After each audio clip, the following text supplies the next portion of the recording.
nangyari sa game ko. Tomorrow si Coach Jim Mendo. Aside mo lang. Boss. Masaya ako.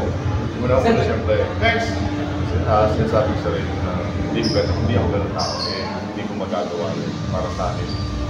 Accident yung nangyari. Kasi hindi ko sasadyain na gawin yung suko sa mata. Kahit sino alam naman. Even sadyain mo yun, mahirap yun. Hindi mo matutusok yung mata during basketball. Kahit kung sasadyain mo yun, mahirap yun. Walang makakagawa nung nasasadyain mo suko sa mata. Sabi nila, ganun daw yung naliligo mo. Hindi ko na pwedeng maging close face. Mas mahirap yun, pwede mo makulap ng tumakas. So, yung nangyari yun siguro, hindi ko talaga sinasadya eh. Accident talaga yung para sa akin. Kasi hinampas niya yung kamay ko, pataas ako. So, napigilan yung braso ko. Napigilan yung braso, kaya hindi ko nakangat yung kamay ko. Kita-kita naman eh, hinard foul ako eh. So, napigilan lang yung kamay ko. Kaya dumiretso pa ko. Hindi ko yung intention na tamaan talaga yung kamay. Hindi ko alam na tinamaan siya ng ganun ka-tindi. Nagulat ka ba na ganun? Gano'n ka nagulat nung ganun yung nangyari? Nagulat ako nung hindi na siya nakabalik. Tapos sabi ko, tama pala talaga. Kasi nung game wala talaga akong naramdaman na kahit ano eh. Kasi inisip ko lang na hard foul ako. And then, yun lang. Parang na yung bola, nawala na, tapos natamaan ko na talaga siya. So, 12 years na ako sa TV. Isang beses pa lang ako na-play ng foul. Yung nangyari pa yun yung season.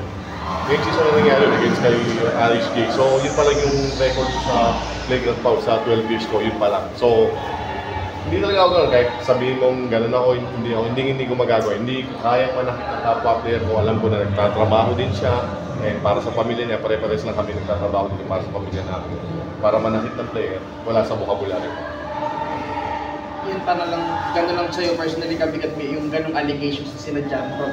Gano'n lang kabigat sa'yo yun?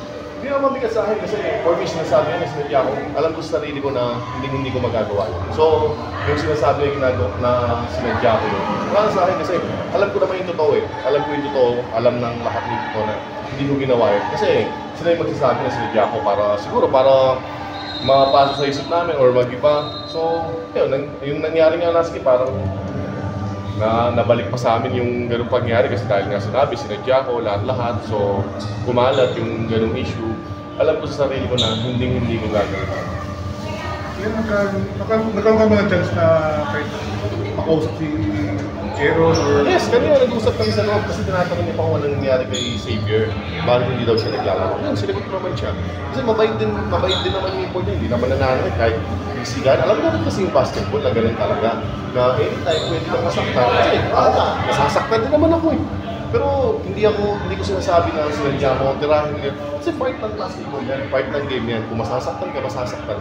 Diba? Ang daming nangyayari na... Kasi physical ka naging basketball eh. Masasaktan ka. Okay, kung ayaw mo talagang masaktan, hindi ka na lang maglaro. Hindi pa kami nag-uusap eh. Pero yun nga, kung sinasabi yung sinadya ko para sa akin, hindi ko talaga sasabihin yung manusok na mata. Kasi yun nga eh. Ay yung sasabihin ko nga, sobrang tagal ko na, paulit ko, sobrang tagal ko na sa PBA. Wala akong issue na bad boy ako or what. Kahit tirahin nyo nga ako, hindi ako papalag eh. Diba? Kahit ako yung tirahin nyo na hindi ako papalag eh. Laro lang ako. Ganun lang ako. Nagulat ka ba nung sinabi mo sa'yo na sinadya? Oo, nagulat talaga ako kasi pero alam ko na yun. Alam ko na yun. Nasa isip ko nung sinabi lang sinadya ko. So sa akin lang, wala lang. So nag-usap-usap din kami na gano'n talaga. So, wala na magagawa eh. Sinabi na yun eh. Basta ako, alam ko sa sarili ko na hindi ko kayang gawin yun. Yun na yung masasabi ko.